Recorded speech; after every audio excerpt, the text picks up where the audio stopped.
The War of the Worlds by H.G. Wells. Narrated by R.J. Bailey. Book 1. The Coming of the Martians. Chapter 8. Friday Night. The most extraordinary thing, to my mind, of all the strange and wonderful things that happened upon that Friday, was the dovetailing of the commonplace habits of our social order with the first beginnings of the series of events that was to topple that social order headlong. If on Friday night you had taken a pair of compasses and drawn a circle with a radius of 5 miles round the Woking sandpits, I doubt if you would have had one human being outside it, unless it were some relation of Stent, or of the 3 or 4 cyclists, or London people lying dead on the common, whose emotions or habits were at all affected by the newcomers. Many people had heard of the cylinder, of course, and talked about it in their leisure, but it certainly did not make the sensation that an ultimatum to Germany would have done. In London, that night, poor Henderson's telegram describing the gradual unscrewing of the shot was judged to be a canard, and his evening paper, after wiring for authentication from him and receiving no reply — the man was killed — decided not to print a special edition. Even within the 5-mile circle, the great majority of people were inert. I have already described the behavior of the men and women to whom I spoke. All over the district, people were dining and supping. Working men were gardening after the labors of the day. Children were being put to bed. Young people were wandering through the lanes, love-making. Students sat over their books. Maybe there was a murmur in the village streets, a novel and dominant topic in the public houses, and here and there a messenger or even an eyewitness of the later occurrences caused a whirl of excitement, a shouting and a running to and fro. But for the most part, the daily routine of working, eating, drinking, sleeping, went on as it had done for countless years, as though no planet Mars existed in the sky. Even at Woking Station and Horsell and Chobham, that was the case. In Woking Junction, until a late hour, trains were stopping and going on. Others were shunting on the sidings. Passengers were alighting and waiting. And everything was proceeding in the most ordinary way. A boy from the town, trenching on Smith's Monopoly, was selling papers with the afternoon's news. The ringing impact of trucks, the sharp whistle of the engines from the junction, mingled with their shouts of "Men from Mars!" Excited men came into the station about 9 o'clock with incredible tidings, and caused no more disturbance than drunkards might have done.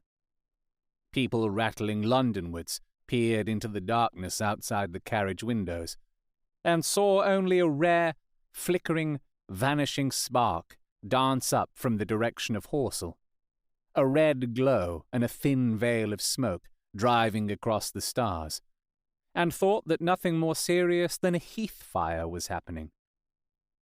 It was only round the edge of the common that any disturbance was perceptible. There were 6 villas burning on the Woking border. There were lights in all the houses on the common side of the 3 villages, and the people there kept awake till dawn. A curious crowd lingered restlessly, people coming and going, but the crowd remaining, both on the Chobham and Horsell bridges. 1 or 2 adventurous souls, it was afterwards found, went into the darkness and crawled quite near the Martians. But they never returned, for now and again a light ray, like the beam of a warship's searchlight, swept to the common, and the heat ray was ready to follow. Save for such, that big area of common was silent and desolate, and the charred bodies lay about on it all night under the stars, and all the next day. A noise of hammering from the pit was heard by many people. So you have the state of things on Friday night. In the center, sticking into the skin of our old planet Earth like a poisoned dart, was the cylinder. But the poison was scarcely working yet. Around it was a patch of silent common, smouldering in places, and with a few dark, dimly seen objects lying in contorted attitudes here and there. Here and there was a burning bush or tree. Beyond was a fringe of excitement, and farther than that fringe the inflammation had not crept as yet. In the rest of the world, the stream of life still flowed as it had flowed for immemorial years. The fever of war that would presently clog vein and artery, deaden nerve and destroy brain, had still to develop. All night long the Martians were hammering and stirring, sleepless, indefatigable, at work upon the machines they were making ready. And ever and again a puff of greenish-white smoke whirled up to the starlit sky. About 11, a company of soldiers came through Horsell and deployed along the edge of the common to form a cordon. Later, a second company marched through Chobham to deploy on the north side of the common. Several officers from the Inkerman barracks had been on the common earlier in the day, and one, Major Eden, was reported to be missing. The colonel of the regiment came to the Chobham Bridge and was busy questioning the crowd at midnight. The military authorities were certainly alive to the seriousness of the business. About 11, the next morning's papers were able to say a squadron of hussars, 2 Maxims, and about 400 men of the Cardigan Regiment started from Aldershot. A few seconds after midnight, the crowd in the Chertsey Road, Woking, saw a star fall from heaven into the pine woods to the northwest.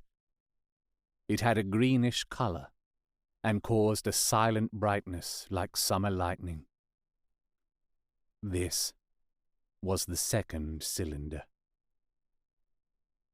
You have been listening to The War of the Worlds, written by H.G. Wells, narrated by R.J. Bailey. If you have enjoyed this recording, you can support me by getting Martian merch at fineartgeek.redbubble.com. If you're listening to this via podcast or on YouTube, you can also support me by liking, sharing, subscribing, leaving a review, and commenting where those things are applicable. You can talk to me on Twitter at RJ Bailey and at facebook.com/RJ Bailey Voice Artist. If you would like me to narrate your book, you can contact me at those places, or visit rjbailey.com. The War of the Worlds is a public domain book. However, this recording of it is copyright to me, R.J. Bailey, 2021. I hope you'll subscribe and hit the notification button for the next chapter.